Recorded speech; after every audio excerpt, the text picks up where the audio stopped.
সকলকে জয় যিশু। আমি পাস্টর বিপ্লব সরকার, ওয়ার্ড অফ হোপের পক্ষ থেকে আপনাদের সবাইকে স্বাগত। টিম ব্রাউনের পক্ষ থেকে আজকের বাইবেল অধ্যয়নে আমরা দেখব প্রেরিত, তার 17 অধ্যায় 16 থেকে 32 পদ, এবং যা টাইটেল বা শিরোনাম রয়েছে সাহসী এবং কণ্ঠস্বর। আমরা যখন বিশেষ করে 22 পদ দেখি, সেখানে আমরা দেখি আরেওপাগের মাঝখানে দাঁড়িয়ে সাধু পৌল সেখানে বলছেন, সেখানকার লোকেরা, যে এথেন্সের লোকেরা, আমি দেখতে পাচ্ছি যে আপনারা সর্ববিষয়ে বড়ই ধার্মিক ব্যক্তি। টিম ব্রাউন বলছেন, যখন আমি 17 পদটা পড়ি এই অংশে, আমার হৃদস্পন্দন, আমার হার্টবিট, আমার রক্তচাপ, আমার ব্লাড প্রেশার সবকিছু বেড়ে যায়।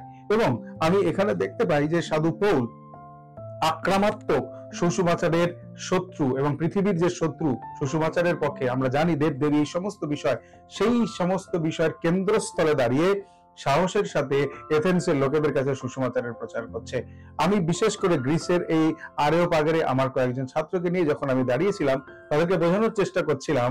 সেই টিম ব্রাউন বলছে যে তোমরা চিন্তা করো যে তোমরা সেই সাধু পৌলের সময় রয়েছে এবং চারিদিকে এই সমস্ত বিষয় দেখা যাচ্ছে, যেখানে সমস্ত দেব দেবী বা যা কিছু রয়েছে সেই সমস্ত বিষয়।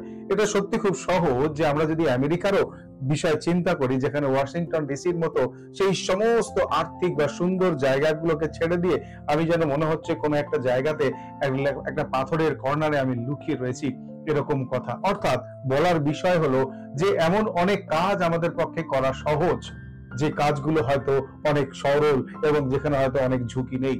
কিন্তু আমরা সাধু পৌলের জীবনে দেখতে পারি যে তার এই কঠিন অবস্থাতে তিনি সমস্ত কিছু তার নিজের জীবনের সুসমাচারের শক্তি নিয়ে সেই গ্রিসের দেবদেবীদের সামনে দাঁড়িয়ে সেই সুসমাচারের সমস্ত মানুষের কাছে বলছেন। এবং যেখানে লেখা রয়েছে যে প্রভু যীশু খ্রিস্টের জন্য, সুসমাচারের জন্য তাকে যে আহ্বান করা হয়েছে, সেই আহ্বানে সে বাধ্য রয়েছে। আমি আপনাকে বলতে চাই, এখানকার যে বিষয়টা সব থেকে বেশি গুরুত্বপূর্ণ এবং গ্রহণযোগ্যতা রয়েছে, যিশুর অনুসারী হিসাবে আমাকে সব সময় ঈশ্বরের যে কোনো জায়গার জন্য, ঈশ্বরের কাজের জন্য আমাকে অস্বস্তিকর জায়গাতে, অপছন্দকর জায়গাতে যাওয়ার জন্য প্রস্তুত হতে হবে। টিম ব্রাউন বলছেন, পালক হিসাবে আপনার মণ্ডলীকে সবসময় এইভাবে উৎসাহিত করার জন্য, তারা আপনার সুসমাচারের পক্ষে যে ভালোবাসা রয়েছে সেই ভালোবাসাকে যেন তারা অনুভব করে। যদি তারা অনুভব নাও করতে পারে, তখন সাধু পৌলের এই এথেন্সের সুসমাচারের ঘটনা যেন আমরা তাদেরকে স্মরণ করাই।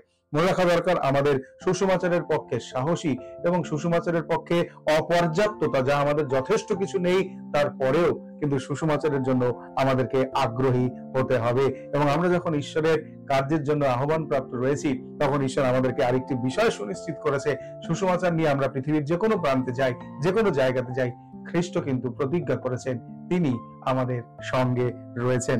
তাই আজকে যখন আপনি প্রার্থনা করেন, যখন আপনি প্রভুর কাছে বলুন, তিনি যেন আপনাকে যথেষ্ট সাহস দেন, যেন আপনি সুসমাচারের জন্য যে কোনো জায়গায় যাওয়ার জন্য প্রস্তুত থাকতে পারেন।